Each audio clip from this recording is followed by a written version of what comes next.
հարց ուղղում եմ աշխատանքի եւ սոցիալական հարցերի նախարար պարոն Թորոսյանին։ Պարոն Թորոսյան, գրեթե 1 տարի առաջ միասնական սոցիալական ծառայության մեջ ներդրվեց թվայնացման համակարգ,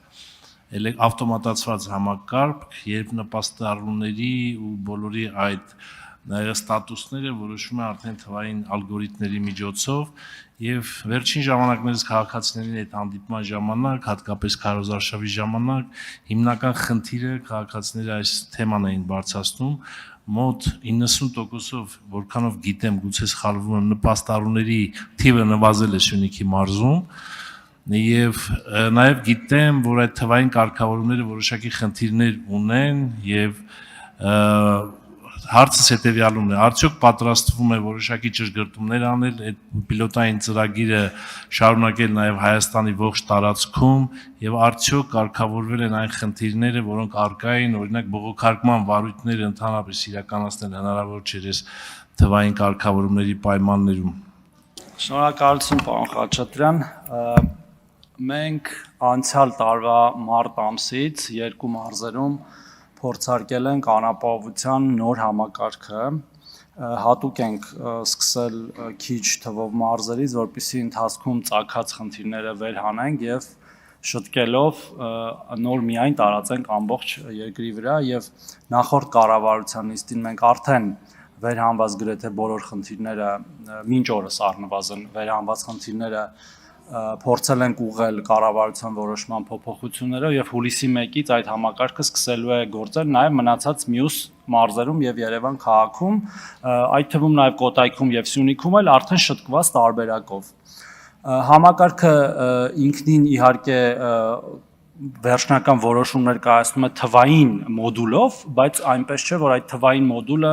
աշխատում է առանց մեր կողմից ի սկզբանե նախադրշված սկզբունքներ, այսինքն մենք ենք որոշել սկզբունքները,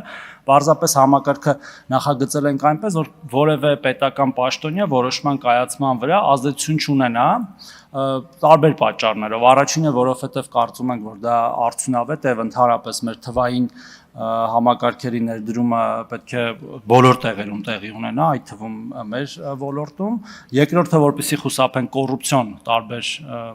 դրսևորումներից, երկու ուղղությամբ իդեպ, երբ որ կշորթում, ասենք այն որ հասնում է նպաստը, բայց չեն տակ ասեն մեզ գումար տուր, մենք այդպիսի բազմաթիվ դեպքեր լսել ենք, ժամանակին քրեական գործեր են եղել եւ նաեւ հակառակն էլ, որպեսզի քաղաքացին ինքը չգնա շահագրգռի, ասի ինձ նպաստ տուր, ես քեզ գումար կվճարեմ դրա դիմաց։ Համակարգում որոշակի շեմերի փոփոխություններ են եղել գույքահարկի մասով, սպառված էլեկտրաէներգիայի, գազի մասով, որոնք որ խնդրահարույց էին թվում, համակարգում այոները դրվել նաև բողոքարկման ինստիտուտ եւ հնարավորություն է տրվելու շատ փոքրաթիվ դեպքերում, շատ փոքրաթիվ նաև թղթային փաստաթղթեր ներկայացնել, որոնք հիմք կհանդիսանան որոշման կայացման վրա, նախկինում այդ հնարավորությունը ընդհանրապես չկար, բայց միևնույն ժամանակ ես չեմ կարող այս առիթը բաց թողնել եւ եւս մեկ անգամ խոսել այն բանի մասին, որ այս համակարգը մարդկանց բարեկեցությունը վերջնական լավացնելու մասին չէ, այն ժամանակավոր համակարգ պետք է լինի, մինչև որ քաղաքացիները կկարողանան ինքնուրույն իրենց աշխատանքով, կրթությամբ հոգալ իրենց կարիքները եւ մենք պետքա ավելի շատ դրա մասին մտածենք եւ խոսենք, քան թե նման համակարգերում մարդկանց ընդմիշտ պահելու մասին։ Շնորհակալություն։ Արձագանք։ Շնորհակալություն, պարոն Թորոսյան, իհարկե համաձայն եմ մտքի հետ, որ սա բարեկեցության հարց չի լուծում։ Երկու օրինակ եմ ձեզ ուզում բերել, 8 երեխա ունեցող ընտանիքը հայր չունի, շատ ծանր պայմաններով են ապրում եւ վարկ են վերցրել, որպեսզի բժշկական ծառայություն հոգան, շտապ վիրահատության հարց է եղել, այդ վարկի պատճառով զրկվել են այդ 8 երեխաները եւ մայրը նպաստից եւ կա եւս 5 երեխա ունեցող, ոչ մեկ չի աշխատում, վարձով են ապրում, ելի հրատապ բժշկական օգնության կարիք է եղել, վարկ են վերցրել, որպեսզի բուժում անեն եւ զրկվել են։ Եվ